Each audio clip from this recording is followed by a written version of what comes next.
नमस्कार दोस्तों, आज हम सुनाने जा रहे हैं रामायण कथा राम की। वैसे तो रामायण की कहानी बहुत लंबी है, लेकिन आज हम इस वीडियो के माध्यम से संक्षिप्त रूप में ही बताएंगे। रामायण श्री राम की एक अद्भुत अमर कहानी है जो हमें विचारधारा, भक्ति, कर्तव्य, रिश्ते, धर्म और कर्म को सही मायने में सिखाता है। इसलिए रामायण की कथा आप भी सुनिए, आपको बहुत कुछ सीखने को मिलेगा। अयोध्या के राजा दशरथ की 3 पत्नियां और 4 पुत्र थे। राम सभी भाइयों में सबसे बड़े थे और उनके माता का नाम कौशल्या था। भरत राजा दशरथ के दूसरे और प्रिय पत्नी कैकेयी के पुत्र थे और दूसरे 2 भाई थे, लक्ष्मण और शत्रुघ्न, जिनकी माता का नाम था सुमित्रा। प्रभु श्री राम को भगवान विष्णु का अवतार माना जाता है। अयोध्या के राजा दशरथ की 3 रानियां थीं, किंतु किसी रानी से संतान की प्राप्ति नहीं हुई थी। तत्पश्चात राजा दशरथ ने पुत्र प्राप्ति करने के लिए अपनी इच्छा अपने गुरुकुल महर्षि वशिष्ठ से बताई। तब महर्षि वशिष्ठ ने विचार कर ऋषि श्रृंगी को आमंत्रित किया। ऋषि श्रृंगी ने राजा दशरथ को पुत्र प्राप्ति के लिए यज्ञ करने का प्रावधान बताया। ऋषि श्रृंगी के निर्देशानुसार राजा दशरथ ने यज्ञ भी करवाया। जब यज्ञ में पूर्ण आहुति दी जा रही थी, उसी समय अग्निकुंड से अग्निदेव मनुष्य रूप में प्रकट हुए तथा अग्निदेव ने राजा दशरथ को खीर से भरा कटोरा प्रदान किया। उसके बाद ऋषि श्रृंगी ने बताया, हे राजन, अग्निदेव द्वारा प्रदान किए गए खीर को अपनी सभी रानियों को प्रसाद रूप में दीजिएगा। राजा दशरथ ने वह खीर अपने तीनों रानियों को कौशल्या, कैकेयी और सुमित्रा में बांट दी।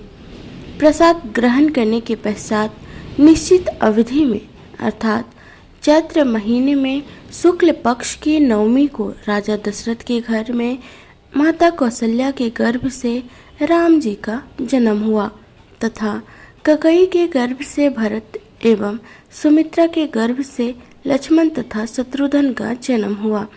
राजा दशरथ के घर में चारों राजकुमार एक साथ समान वातावरण में पलने लगे। राम जन्म की खुशी में उसी समय से राम भक्त रामनवमी का पर्व मनाते हैं। अब हम थोड़ा सा जान लेते हैं कि रामनवमी की पौराणिक मान्यताएं क्या हैं। तो जब श्री रामनवमी की कहानी लंकाधिराज रावण से शुरू होती है। रावण अपने राज्यकाल में बहुत अत्याचार करता था। उसके अत्याचार से पूरी जनता त्रस्त थी, जहाँ तक कि देवतागण भी, क्योंकि रावण ने ब्रह्मा जी से अमर होने का वरदान ले लिया था। उसके अत्याचार से तंग होकर देवतागण भगवान विष्णु के पास गए और प्रार्थना करने लगे। फलस्वरूप प्रतापी राजा दशरथ की पत्नी कौशल्या की कोख से भगवान विष्णु ने राम के रूप में रावण को परास्त करने हेतु जन्म लिया। तब से चैत्र की नवमी तिथि को रामनवमी के रूप में मनाने की परंपरा शुरू हुई। ऐसा भी कहा जाता है कि नवमी के दिन ही स्वामी तुलसीदास ने श्री रामचरितमानस की रचना शुरू कर दी थी। पुराणों के मुताबिक राम के जन्म के बारे में भगवान शिव ने माता पार्वती को बताया था। वही आज हम आपको बताने जा रहे हैं कि भगवान राम ने जन्म क्यों लिया था। एक कहानी है कि ब्राह्मणों के श्राप के कारण प्रतापवान, अरिमर्दन और धर्मरुचि, यह तीनों रावण, कुंभकर्ण और विभीषण बने। रावण ने अपनी प्रजा पर बहुत अत्याचार किए। एक बार तीनों भाइयों ने घोर तप किया। तब से ब्रह्मा जी ने खुश होकर वर मांगने को कहा। इस पर रावण ने कहा कि हे प्रभु, हम वानर और इंसान 2 जातियों को छोड़कर और किसी की मारे से ना मरे, यही वर दीजिए। शिव जी ने और ब्रह्मा जी ने रावण को वर दे दिया। इसके बाद शिव जी ने और ब्रह्मा जी ने विशालकाय कुंभकर्ण को देखकर सोचा कि यह अगर रोज भोजन करेगा तो पृथ्वी का नाश हो जाएगा। तब माता सरस्वती ने उसकी बुद्धि फेर दी और कुंभकर्ण ने 6 महीने की नींद मांग ली। विभीषण ने प्रभु के चरणों में अनन्य और निष्काम प्रेम की अभिलाषा जताई। वर देकर ब्रह्मा जी चले गए।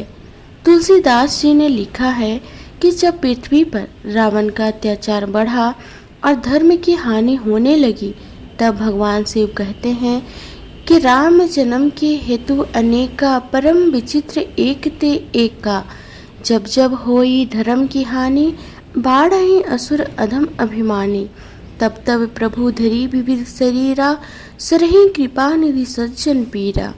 यानी जब जब धर्म का हास होता है यानी हानि होता है और अभिमानी राक्षस प्रवृत्ति के लोग बढ़ने लगते हैं, तब तब कृपा निधान प्रभु भांति भांति के दिव्य शरीर धारण कर संजनों की पीड़ा हरते हैं, अपने भक्त जनों का रक्षा करते हैं। वे असुरों को मारकर देवताओं को स्थापित करते हैं, अपने वेदों की मर्यादा की रक्षा करते हैं। यही श्री राम जी के अवतार का सबसे बड़ा कारण है। जब श्री राम को एक तरफ राज तिलक करने की तैयारी हो रही थी, तभी उसकी सौतेली माता कैकेयी अपने पुत्र भरत को अयोध्या का राजा बनाने का षड्यंत्र रच रही थी। यह षड्यंत्र बूढ़ी मंथरा के द्वारा किया गया था। रानी कैकेयी ने एक बार राजा दशरथ की जीवन की रक्षा की थी। तब राजा दशरथ ने कुछ उन्हें मांगने के लिए पूछा था, पर कैकेयी ने कहा, समय आने पर मैं मांग लूंगी। उसी वचन के बल पर कैकेयी ने राजा दशरथ से पुत्र भरत के लिए अयोध्या का सिंहासन और राम के लिए 14 वर्ष का वनवास मांग लिया। श्री राम तो आज्ञाकारी थे, इसलिए उन्होंने अपनी सौतेली माता कैकेयी की बातों को आशीर्वाद माना और माता सीता और प्रिय भाई लक्ष्मण के साथ 14 वर्ष का वनवास व्यतीत करने के लिए राज्य छोड़कर चले गए। इस असीम दुख को राजा दशरथ सह नहीं पाए और उनकी मृत्यु हो गई। कैकेयी के पुत्र भरत को जब यह पता चला तो उसने भी राजगद्दी लेने से इनकार कर दिया। रामायण में 14 वर्ष का वनवास। राम, सीता और लक्ष्मण वनवास के लिए निकल पड़े। रास्ते में उन्होंने कई असुरों का संहार किया।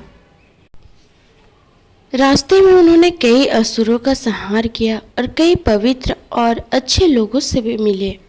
वे वन चित्रकूट में एक कुटिया बनाकर रहने लगे। एक बार की बात है, लंका के असुर राजा रावण की छोटी बहन शूर्पणखा ने राम को देखकर और वह मोहित हो गई। उसने श्री राम को पाने की हर कोशिश की, पर राम ने उत्तर दिया, मैं तो विवाहित हूँ, मेरे भाई लक्ष्मण से पूछ के देखो। तब शूर्पणखा लक्ष्मण के पास जाकर विवाह का प्रस्ताव रखने लगी, पर लक्ष्मण ने साफ इनकार कर दिया। तब शूर्पणखा ने क्रोधित होकर माता सीता पर आक्रमण कर दिया। यह देखकर लक्ष्मण ने चाकू से शूर्पणखा की नाक काट दी। कटी हुई नाक के साथ रोते हुए जब शूर्पणखा लंका पहुंची तो सारी बातें जानकर रावण को बहुत क्रोध आया। उसके बाद रावण ने सीता हरण की योजना बनाई। योजना के तहत श्री रावण ने मारीच राक्षस को चित्रकूट के कुटिया के पास एक सुंदर हिरण के रूप में भेजा। जब मारीच को माता सीता ने देखा तो उन्होंने श्री राम से उस हिरण को पकड़ लाने के लिए जिद मचाई। सीता की बात को मानकर राम उस हिरण को पकड़ने उसके पीछे पीछे गए और लक्ष्मण को आदेश दिया कि वो सीता को छोड़कर कहीं नहीं जाए। बहुत पीछा करने के बाद श्री राम ने उस हिरण को बाण से मारा। जैसे ही राम का बाण हिरण बने मारीच को लगा वह अपने असली राक्षस रूप में आ गया और राम के आवाज में सीता और लक्ष्मण की मदद के लिए पुकारने लगा। सीता ने जब श्री राम की आवाज में उस राक्षस के विलाप को देखा तो वह घबरा गई और उसने लक्ष्मण को राम की मदद के लिए बन जाने को कहा। लक्ष्मण ने सीता माता की कुटिया को चारों ओर से लक्ष्मण रेखा से सुरक्षित किया और वो श्री राम की खोज करने वन में चले गए। योजना के अनुसार रावण एक साधु के रूप में कुटिया पहुंचा और भिक्षाम देही का स्वर लगाने लगा। जैसे ही रावण ने कुटिया के पास लक्ष्मण रेखा पर अपना पैर रखा, उसका पैर जलने लगा।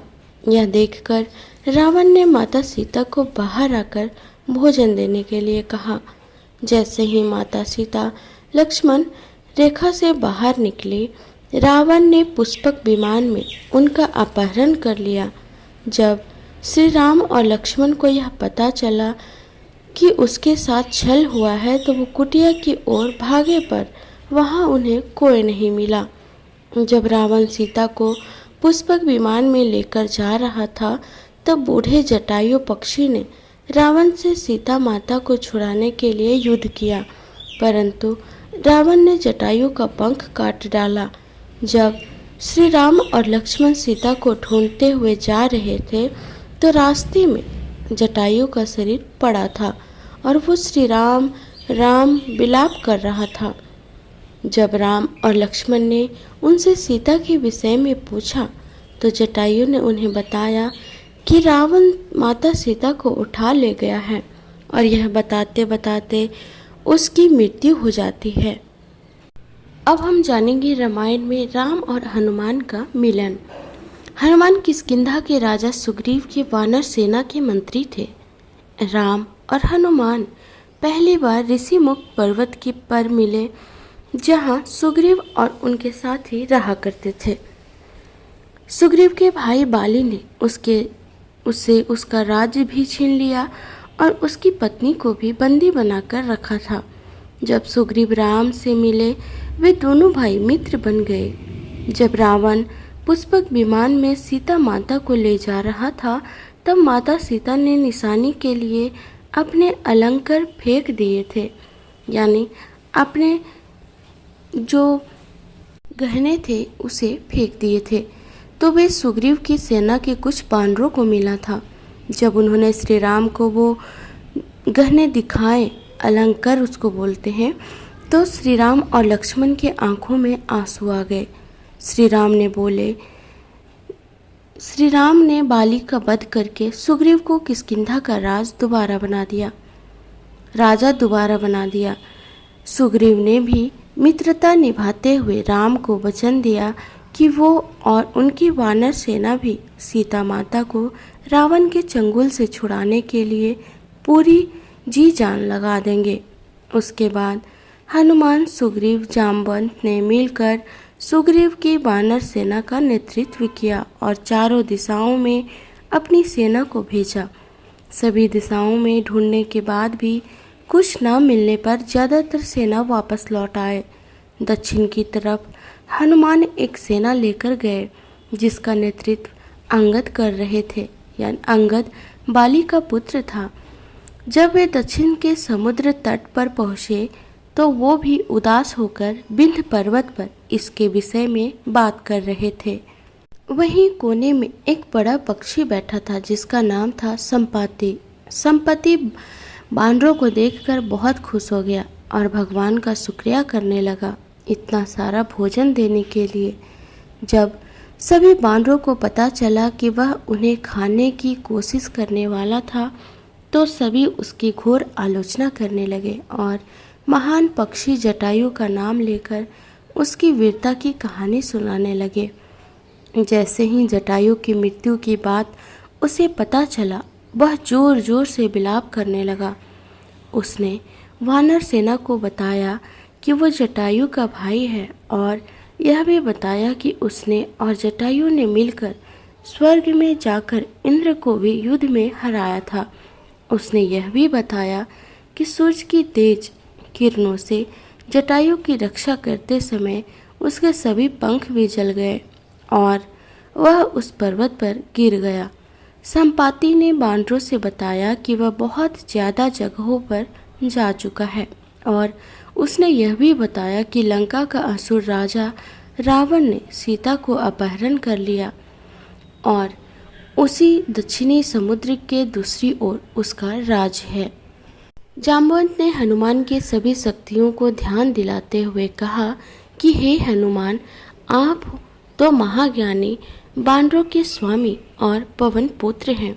यह सुनकर हनुमान का मन हर्षित हो गया और वे समुद्र तट के किनारे स्थित सभी लोगों से बोले, आप सभी कंद मूल खाकर यहीं मेरा इंतजार करें जब तक मैं माता सीता को देखकर वापस न लौट आऊं। ऐसा कहकर वे समुद्र के ऊपर से उड़ते हुए लंका की ओर चले गए। रास्ता में जाते समय उन्हें सबसे पहले मेनका पर्वत आए। उन्होंने हनुमान जी से कुछ देकर आराम करने के लिए कहा, पर हनुमान ने उत्तर दिया, जब तक मैं श्री राम जी का कार्य पूरा ना कर लूं, मेरे जीवन में विश्राम की कोई जगह नहीं है। और वे उड़ाते हुए आगे चले गए। देवताओं ने हनुमान की परीक्षा लेने के लिए सांपों की माता सुरसा को भेजा। सुरसा ने हनुमान को खाने की कोशिश की, पर हनुमान को वो खा न सकी।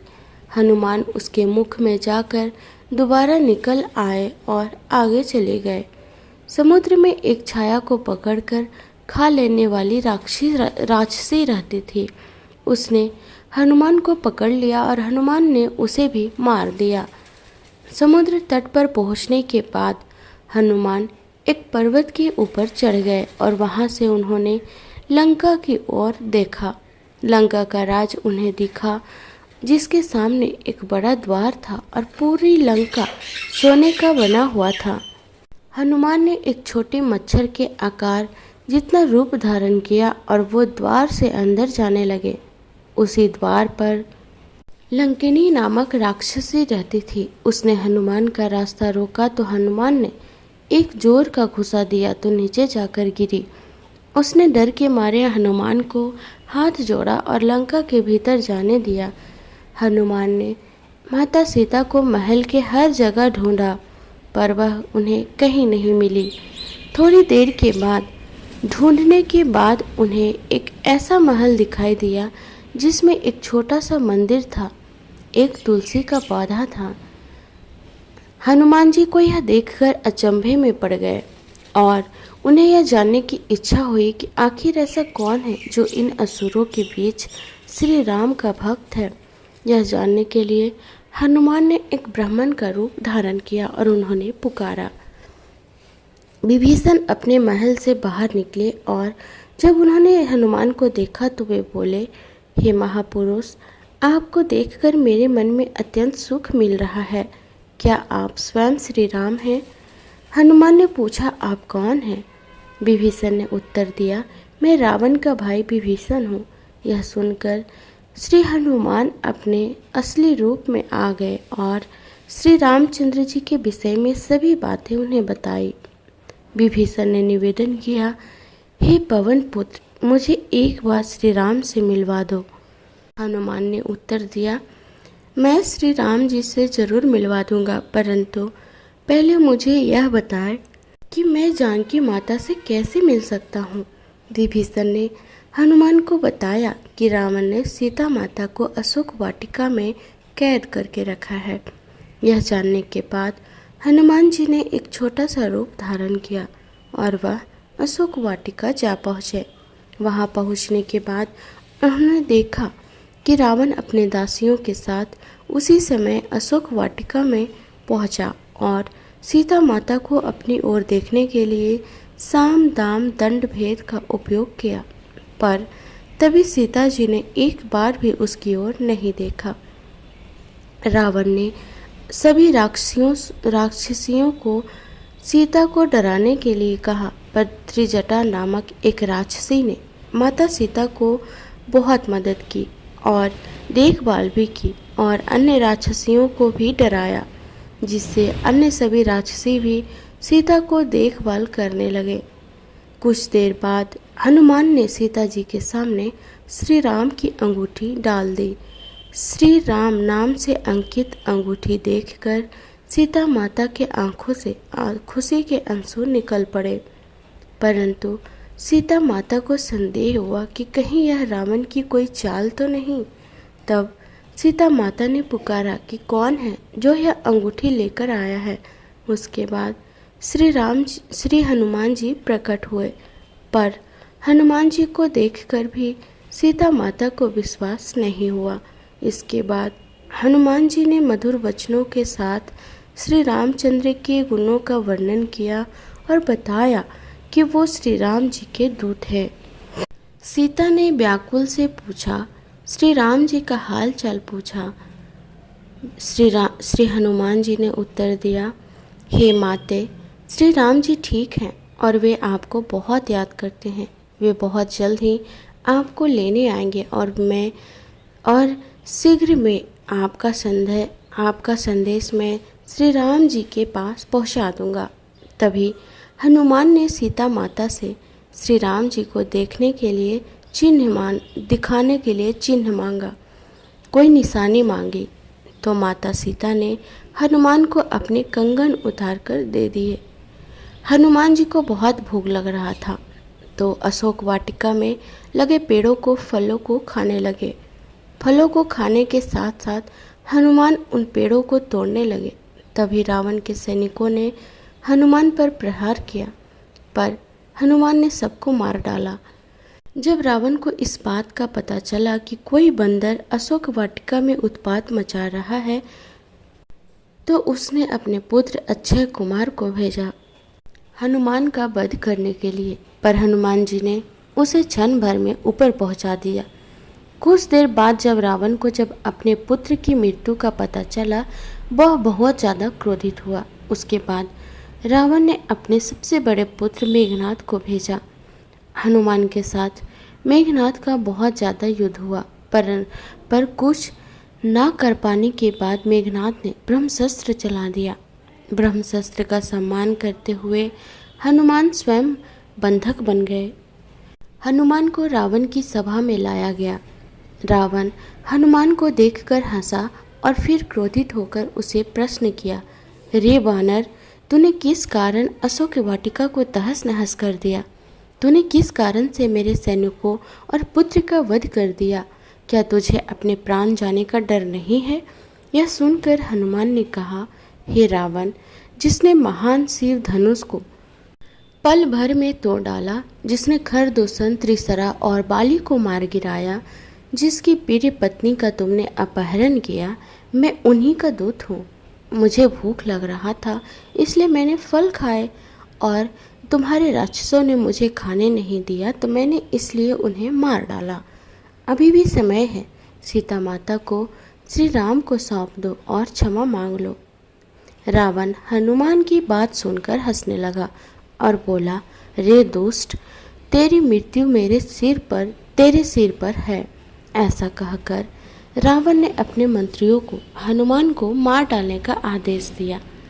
यह सुनकर सभी मंत्री हनुमान को मारने दौड़े। तभी विभीषण वहां आ पहुंचे और बोले, रुको, दूत को मारना सही नहीं होगा, यह नीति के विरुद्ध है, कोई और भयानक दंड देना चाहिए। सभी ने कहा, बंदर का पूंछ उसको सबसे प्यारा होता है, क्यों न तेल में कपड़ा डुबाकर उसकी पूंछ में बांधकर आग लगा दिया जाए। हनुमान की पूंछ पर तेल वाला कपड़ा बांधकर आग लगा दिया गया।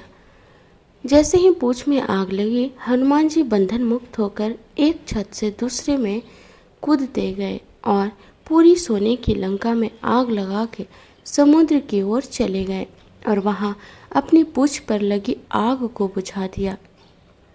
वहां से सीधे हनुमान जी श्री राम के पास लौटे और वहां उन्होंने श्री राम को सीता माता के विषय में बताया और उनके कंगन भी दिखाए। सीता माता की निशानी को देखकर श्री राम भावुक हो गए। अब श्री राम और वानर सेना की चिंता का विषय था, कैसे पूरी सेना समुद्र के दूसरे ओर जा सकेंगे। श्री राम जी ने समुद्र से निवेदन किया कि वे रास्ता दें ताकि उनकी सेना समुद्र पार कर सके, परंतु कई बार कहने पर भी समुद्र ने उनकी बात नहीं मानी। तब राम ने लक्ष्मण से धनुष मांगा और अग्नि बाण को समुद्र पर साधा, जिससे कि पानी सूख जाए और वे आगे बढ़ सके। जैसे ही श्री राम ने ऐसा किया, समुद्र देव प्रकट हुए और श्री राम से माफ़ी मांगी और कहा, हे नाथ, ऐसा न करें। आपके इस बाण से मेरे में रहने वाले सभी मछलियाँ और जीवित प्राणी का अंत हो जाएगा। श्री राम ने कहा, हे समुद्र देव, हमें यह बताएं कि मेरी यह विशाल सेना इस समुद्र को पार कैसे कर सकते हैं। समुद्र देव ने उत्तर दिया, हे रघुनंदन राम, आपकी सेना में 2 वानर हैं, नल और नील। उनके स्पर्श करके किसी भी बड़े से बड़े चीज को पानी में तैरा सकते हैं। यह कह कर समुद्र देव चले गए। उनकी सलाह के अनुसार नल और नील ने पत्थर पर श्री राम के नाम लिखकर समुद्र में फेंक के देखा तो पत्थर तैरने लगा। उसके बाद एक के बाद एक करके नील और नल समुद्र में पत्थर को समुद्र में फेंकते रहे और समुद्र के अगले छोर तक पहुंच गए। रामायण में लंका में श्री राम की वानर सेना, श्री राम ने अपनी सेना के साथ समुद्र किनारे डेरा डाला। जब इस बात का पता रावण की पत्नी मंदोदरी को पता चला तो वो घबरा गई और उसने रावण को बहुत समझाया, पर वह नहीं समझा और सभा में चले गए। रावण के भाई विभीषण ने भी रावण को सभा में समझाया और सीता माता को सम्मान पूर्वक श्री राम को सौंप देने के लिए कहा, परंतु यह सुनकर रावण क्रोधित हो गया और अपने ही भाई को लात मार दिया, जिसके कारण विभीषण सीढ़ियों से नीचे आ गिरे। विभीषण ने अपना राज्य छोड़ दिया और वो श्री राम के पास आ गए। राम ने भी खुशी के साथ उन्हें स्वीकार किया और अपने डेरे में रहने की जगह दी। आखिरी बार श्री राम ने बालीपुत्र अंगद कुमार को भेजा, पर रावण तब भी नहीं माना। श्री राम और रावण की सेना के बीच भीषण युद्ध हुआ। इस युद्ध में लक्ष्मण पर मेघनाद ने शक्ति बाण से प्रहार किया था, जिसके कारण हनुमान जी संजीवनी बूटी लेने के लिए हिमालय पर्वत गए, परंतु वे उस पौधे को पहचान न सका, इसलिए वे पूरा हिमालय पर्वत ही उठा लाए थे। इस युद्ध में रावण की सेना के श्री राम की सेना परास्त कर देती है और अंत में श्री राम रावण के नाभि में बाण मारकर उसे मार देते हैं और सीता माता को छुड़ा लाते हैं। श्री राम विभीषण को लंका का राजा बना देते हैं। श्री राम माता सीता और भाई लक्ष्मण के साथ अपने राज्य 14 वर्ष के वनवास से लौट जाते हैं। उत्तर रामायण के अनुसार अश्वमेध यज्ञ पूर्ण होने के पश्चात भगवान श्री राम ने बड़ी सभा का आयोजन कर सभी देवताओं, ऋषि मुनियों, किन्नरों, यक्षों और राजाओं आदि को उसमें आमंत्रित किया। सभा में आए नारद मुनि के भड़काने पर एक राजन ने भरी सभा में ऋषि विश्वामित्र को छोड़कर सभी को प्रणाम किया। ऋषि विश्वामित्र गुस्से से भर उठे और उन्होंने भगवान श्री राम से कहा कि अगर सूर्यास्त से पूर्व श्री राम ने उस राजा को मृत्यु दंड नहीं दिया तो वो श्री राम को श्राप दे देंगे। इस पर श्री राम ने उस राजा को सूर्यास्त से पूर्व मारने का प्रण ले लिया। श्री राम के प्रण की खबर पाते ही राजा भागा भागा हनुमान जी की माता अंजनी की शरण में गया तथा बिना पूरी बात बताए उनसे प्राण रक्षा का वचन मांग लिया। तब माता अंजनी ने हनुमान जी को राजन की प्राण रक्षा का आदेश दिया। हनुमान जी ने श्री राम की शपथ लेकर कहा कि कोई भी राजन का बाल भी बांका नहीं कर पाएगा, परंतु जब राजन ने बताया कि भगवान श्री राम ने ही उसका वध करने का प्रण किया है तो हनुमान जी धर्म संकट में पड़ गए कि राजन के प्राण कैसे बचाएं और माता का दिया वचन कैसे पूरा करें तथा भगवान श्री राम को श्राप से कैसे बचाएं। धर्म संकट में फंसे हनुमान जी को एक योजना सूझी। हनुमान जी ने राजन से सरयू नदी के तट पर जाकर राम नाम जपने के लिए कहा। हनुमान जी खुद सूक्ष्म रूप में राजन के पीछे छिप गए। जब राजन को खोजते हुए श्री राम सरयू तट पर पहुंचे तो उन्होंने देखा कि राजन राम राम जप रहा है। प्रभु श्री राम ने सोचा, ये तो भक्त है, मैं भक्त के प्राण कैसे ले लूं? श्री राम ने राजभवन लौटकर ऋषि विश्वामित्र ने अपनी दुविधा कही। विश्वामित्र अपनी बात पर अडिग रहे और जिस पर श्री राम को फिर से राजन के प्राण लेने हेतु सरयू तट पर लौटना पड़ा। अब श्री राम के समक्ष भी धर्म संकट खड़ा हो गया कि कैसे वो राम नाम जप रहे अपने ही भक्त का वध करे। राम सोच रहे थे कि हनुमान जी को उनके साथ ही होना चाहिए था, परंतु हनुमान जी तो अपने ही आराध्य के विरोध सूक्ष्म रूप से एक धर्म युद्ध का संचालन कर रहे थे। हनुमान जी को जब यह ज्ञात था कि राम नाम जपते हुए राजन का कोई भी मार नहीं सकता, खुद मर्यादा पुरुषोत्तम श्री राम भी नहीं। श्री राम ने सरयू तट से लौटकर राजन को मारने हेतु जब शक्ति बाण निकाला, तब हनुमान जी के कहने पर राजन राम राम जपने लगा। राम जानते थे राम नाम जपने वाले पर शक्ति बाण असर नहीं करता। वो असहाय होकर राजभवन लौट आए। विश्वामित्र उन्हें लौटा देखकर श्राप देने को उतारू हो गए और श्री राम को फिर सरयू तट पर जाना पड़ा। इस बार राजा हनुमान जी के इशारे पर जय जय सिया राम, जय जय हनुमान गा रहा था। प्रभु श्री राम ने सोचा कि मेरे नाम के साथ ये राजन शक्ति और भक्ति की जय बोल रहा है, ऐसे में कोई अस्त्र शस्त्र इसे नहीं मार सकता। इस संकट को देखकर श्री राम मूर्छित हो गए। तब ऋषि वशिष्ठ ने ऋषि विश्वामित्र को सलाह दी कि राम को इस तरह संकट में न डालें।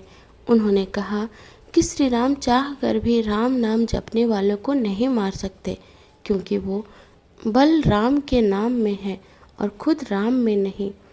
संकट बढ़ता देखकर ऋषि विश्वामित्र ने राम को संभाला और अपने वचन से मुक्त कर दिया। मामला संभलते देखकर राजा के पीछे छिपे हनुमान वापस अपने रूप में आ गए और श्री राम के चरणों में आ गिरे। तब प्रभु श्री राम ने कहा कि हनुमान जी ने इस प्रसंग में सिद्ध कर दिया कि भक्ति की शक्ति सदैव आराध्य की ताकत बनती है तथा सच्चा भक्त सदैव भगवान से भी बड़ा रहता है। इस प्रकार हनुमान जी ने राम नाम के सहारे श्री राम को भी हरा दिया। धन्य है राम नाम और धन्य है प्रभु श्री राम के भक्त हनुमान। जिस सागर को बिना सेतु के लांघ सके न राम, कूद गए हनुमान जी उसी को लेकर राम का नाम। तो अंत में निकाला ये परिणाम कि राम से बड़ा राम का नाम। भगवान यात्रा के साक्ष्य बने स्थानों की वहीं यदि उनके वनवास के दिनों की घटनाओं की करें तो वहाँ से भी हम बहुत कुछ जान सकते हैं, सीख सकते हैं। आइए जानते हैं भारत में स्थित उन स्थानों व घटनाओं के बारे में जहाँ श्री राम के पावन चरण पड़े थे। वाल्मीकि रामायण के अनुसार अयोध्या का राजमहल त्यागने के बाद भगवान श्री राम और माता सीता, अनुज लक्ष्मण संग सर्वप्रथम अयोध्या से कुछ दूर मनसा नदी के समीप पहुँचे। वहाँ से गोमती नदी पार कर वे इलाहाबाद के समीप वेशरंगपुर गए, जो राजा गोह का क्षेत्र था, जहाँ उनकी भेंट केवट से हुई और जिसको उन्होंने गंगा पर पार करवाने को कहा था। वर्तमान में श्रीरंगवेपुर सिगरौरी के नाम से जाना जाता है, जो कि इलाहाबाद के समीप स्थित है। वहीं गंगा पार कर भगवान ने कुरई नामक स्थान में कुछ दिन विश्राम किया था। वह यहाँ एक छोटा सा मंदिर है जो उनके विश्राम स्थल के रूप में जाना जाता है। रामायण में चित्रकूट का घाट कुरई से आगे भगवान राम प्रयाग आज के इलाहाबाद की ओर गए। इलाहाबाद स्थित बहुत से स्मारक उनके वहाँ व्यतीत किए दिनों के साक्ष्य हैं। इसमें वाल्मीकि आश्रम, मांडव्य आश्रम, भरतकूप आदि प्रमुख है। विद्वानों के अनुसार यही वह स्थान है जहाँ उनके अनुज भरत उन्हें मनाने के लिए आए थे और श्री राम के मना करने के बाद उसकी चरण पादुकाओं को राज सिंहासन पर रखकर अयोध्या नगरी का भार संभाला था। आई होप ये वीडियो आपको अच्छा लगी हो। रामायण से जुड़े 13 रहस्य के बारे में दुनिया अभी भी अनजान है। तो हम उस 13 रहस्य के बारे में अगली वीडियो में चर्चा करेंगे, क्योंकि वीडियो बहुत लंबी हो जाएगी। तो अगर आप मेरे चैनल पर नए हैं तो प्लीज़ सब्सक्राइब कर लें और लाइक एंड शेयर करना बिल्कुल ना भूलें। धन्यवाद।